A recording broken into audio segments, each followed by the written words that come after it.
Welcome to the Intentional Man Podcast, a podcast that inspires and equips men to lead lives of intentionality and grow to their full potential. I'm your host, Jonathan McGinley, men's life coach and health coach.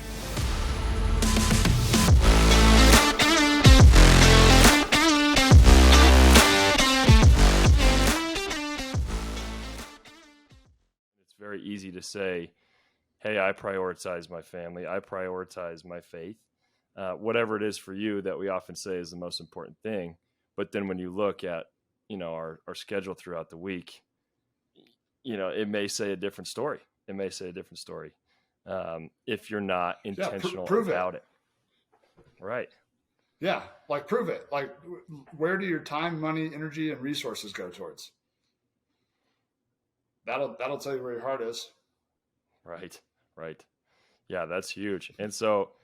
And I think that's the big thing that we're getting down today. An intentional man, it knows his priorities, first of all, knows what's most important, and then is actually taking the time to schedule those in to make sure, hey, if you take a look at my life, you're going to know what's most important to me. And so often it's easy because work is the most kind of tangible thing. It's like, hey, 8 to 5, this is what I do, or whatever it is, that becomes the obvious thing in your life that's the most important, which it is very important. And you're a successful businessman, absolutely incredibly important, but it takes special intentionality to make sure that your priorities are in line. And I think you do that very well. And I think, preparing on a Sunday night is really important. How does that look for you?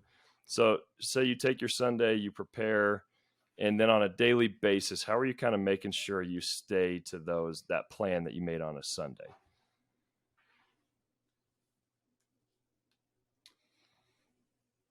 I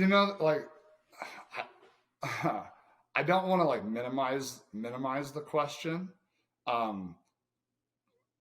But if it's really easy to just follow what's been laid out for you.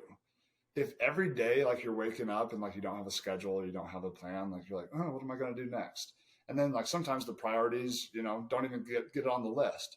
People do checklists and it's they go down from the easiest to complete to the, but as long as, if the most important things are not getting done, that sucks. So I don't want to negate the question or minimize the question, but when you wake up and your schedule is planned, it's all you have to do is follow that. That's good. But the biggest thing is the distractions. There's always distractions, right? So I think the daily basis is only possible if you do the groundwork beforehand. So you do your Sunday planning, but then, here's a big one that I don't think a lot of people think about. The people around you in life have to understand, the people that take up your time. So say your significant other, your spouse, if they don't understand that from 9 to 11, you're doing X, Y, or Z, and they just want to talk with you and do all these things, you're not going to do the thing that you have from 9 to 11 because you have this distraction. So I think a lot of the success of doing what you intend to do on a daily basis comes with the groundwork of training people around you to understand. I think it comes with planning appropriately and then blocking out as many distractions as possible. If it's not working, if it's not helping you to achieve your goals, right?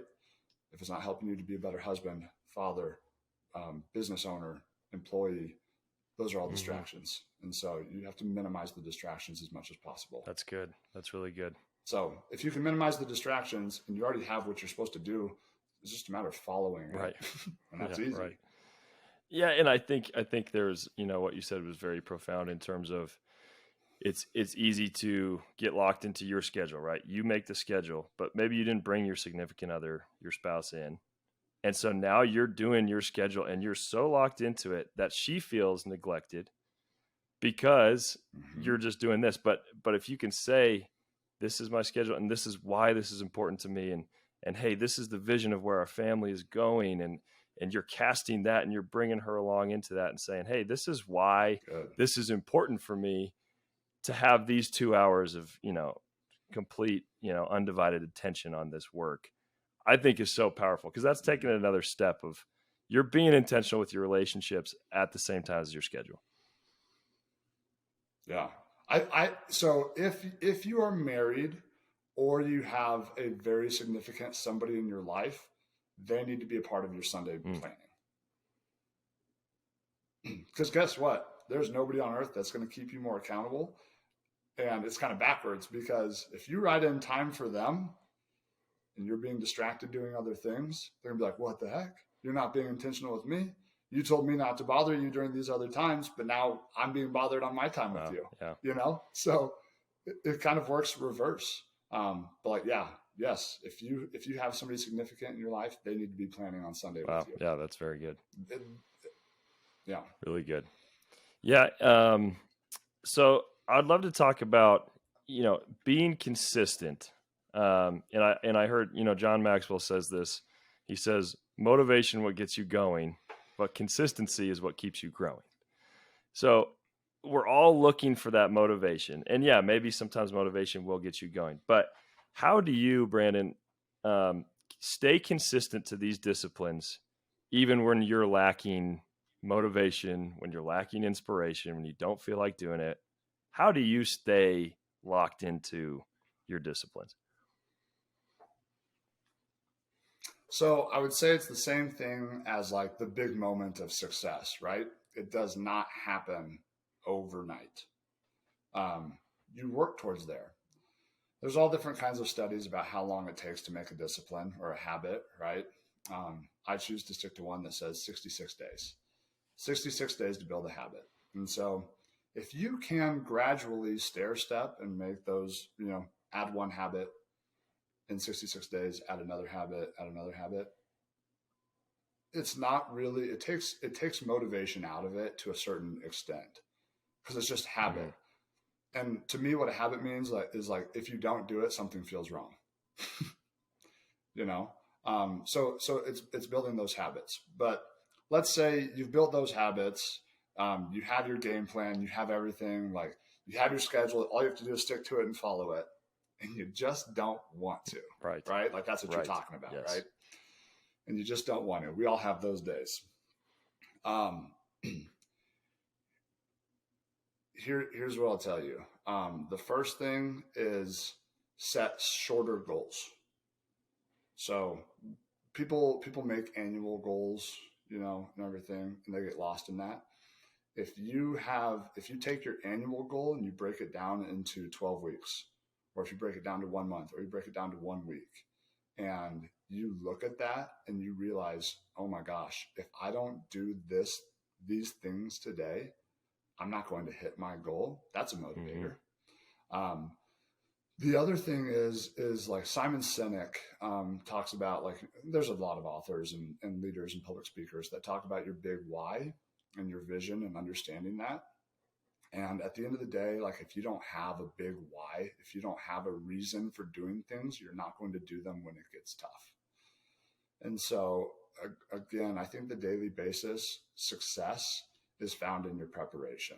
So like, do you even know your big why? Do you know why you're waking up and working all of the time to make X amount of money? Like, what are you going to do with that money? What's that going to do for your life? How's that going to change your wife and your kids?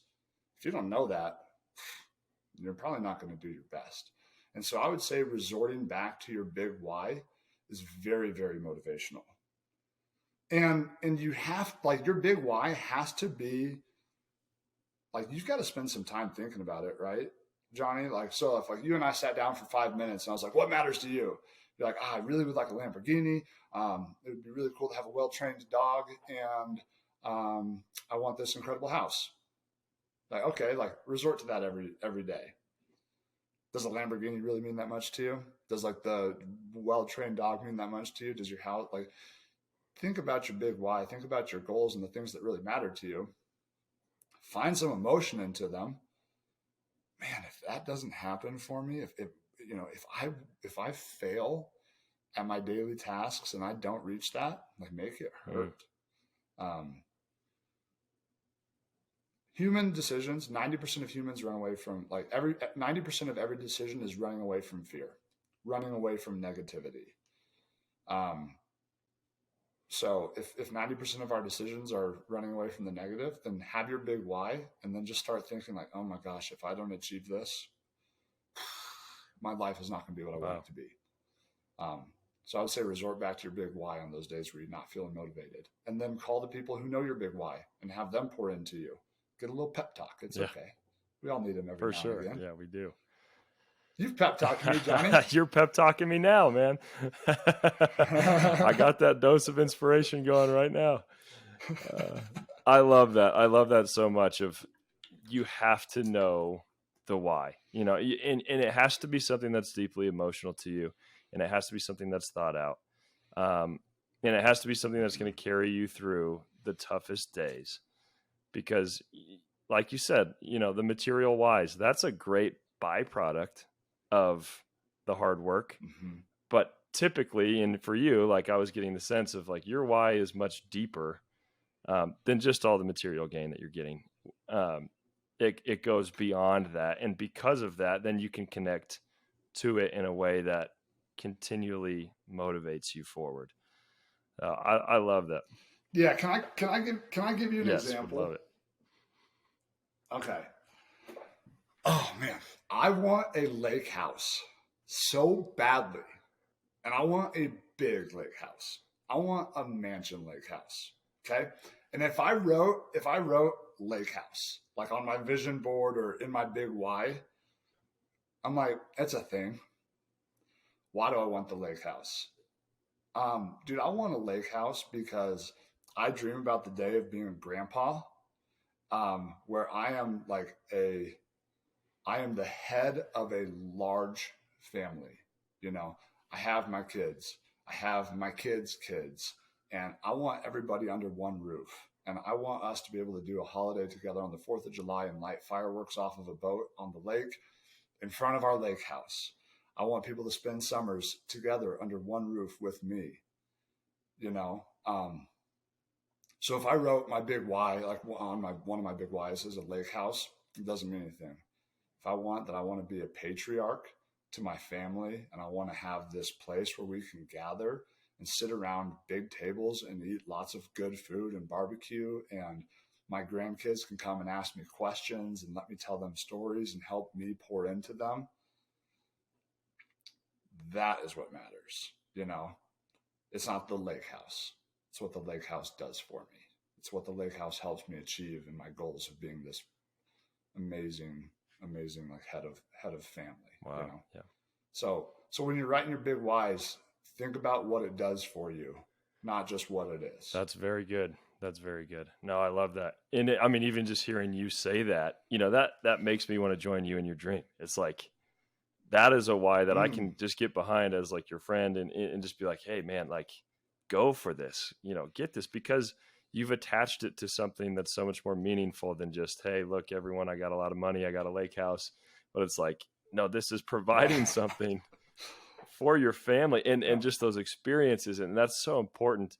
And so I love that. Take your why and take it even deeper and take it deeper until you find the thing that's very important to you and that's going to have a great impact on other people.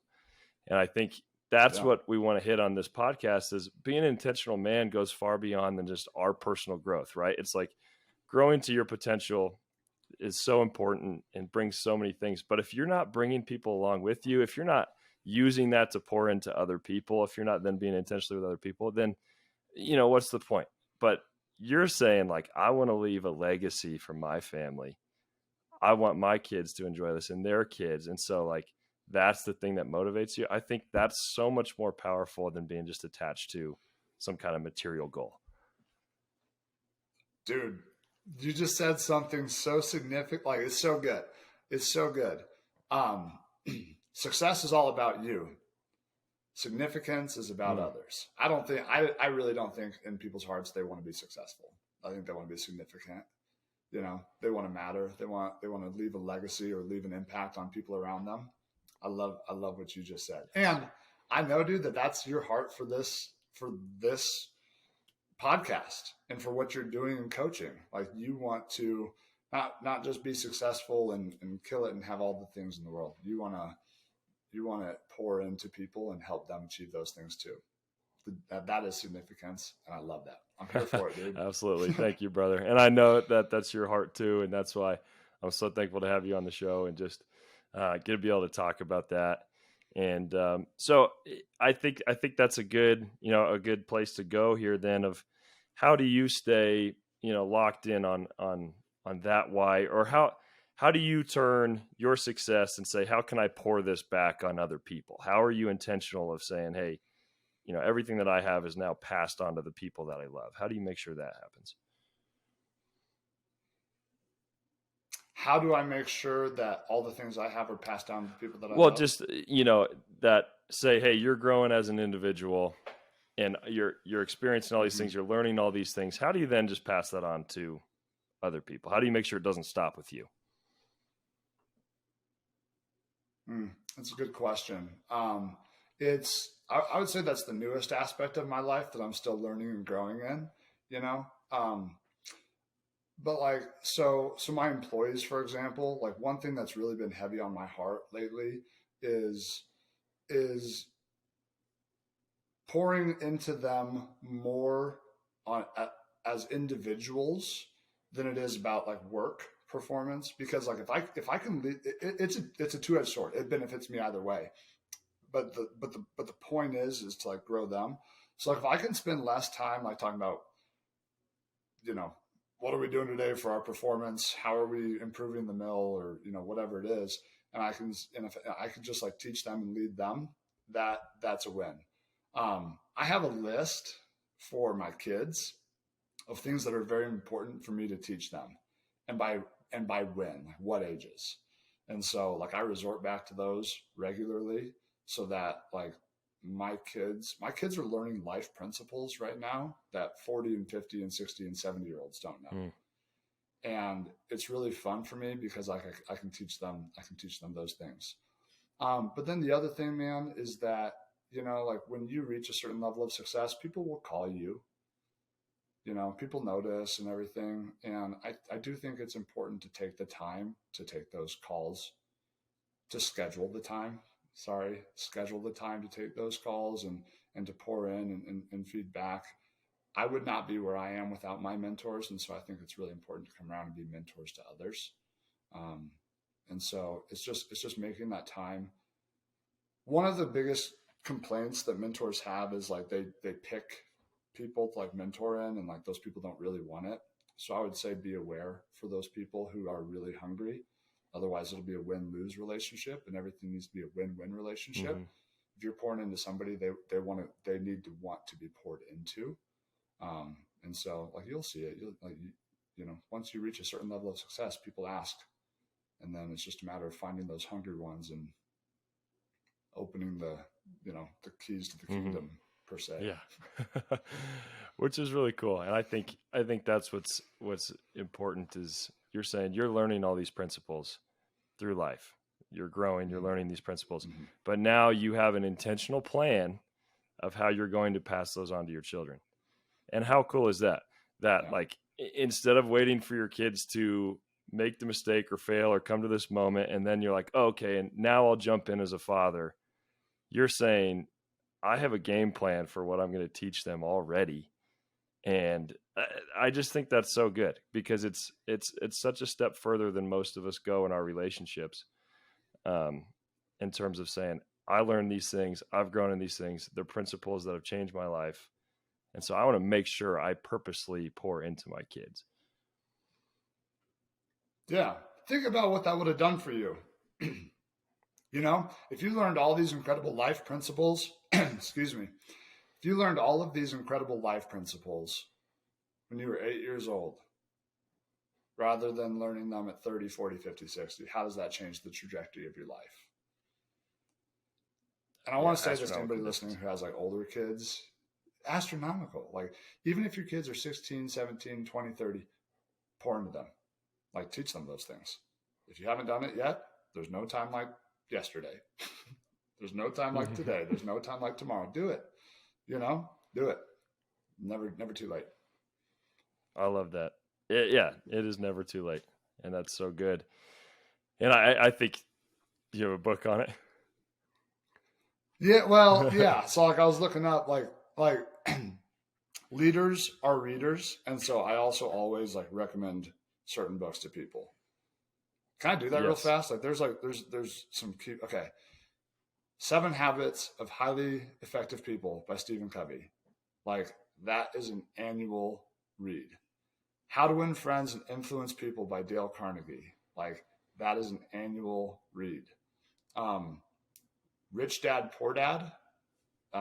Financially speaking, is a really really good one. And then I would also say um,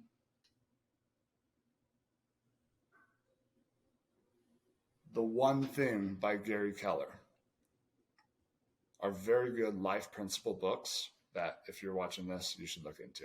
That's great. That's great. Yeah, and it's just cool that you say that's a yearly read, right? Because a lot of times you read a book and Yeah. you go, "Oh, that changed my life," and then hopefully you took a couple things. But you're saying like these are books that are staples in your life, where you're reading them every year because you're trying to remind yourself of these are the habits that I'm trying to put in place. Oh, 100%. I feel like these books, if people just read these books alone, uh, and reread them, just like cycled them through and read them time and after time after time after time, uh, they'd be as successful as they wanted to be in every aspect of their life. That's great. That's great.